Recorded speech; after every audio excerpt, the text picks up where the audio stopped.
म्हणतो येताना जरा 2 किलो मटण आणा.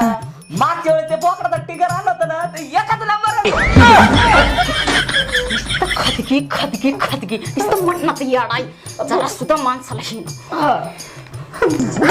नाही ती म्हणत होती एखादा किलो जास्त आला पण एखादा त्या बोकडाचा टिंगरातला कलेजा आला का.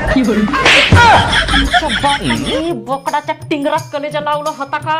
अहो कलेजा म्हणजे तुमच्या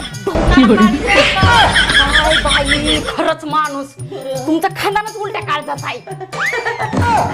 नाही मागणीच्याचं काय झालं ते जरा नेटवर्क येतंय जातंय जरा आवाज येतोय ना तुम्हाला व्यवस्थित. मी काय म्हणतो ते मागच्या वेळी जिथून मटण आणलं होतं ना हा तिथून आणू नका गाड्या एवढं दुसरी कोण आणा. ते मागच्या वेळेस काय झालं ताटात वाटाणं वाढलं आणि 2-4 खडेच पडले ताटात. बोकडाला मुतखरा झाला.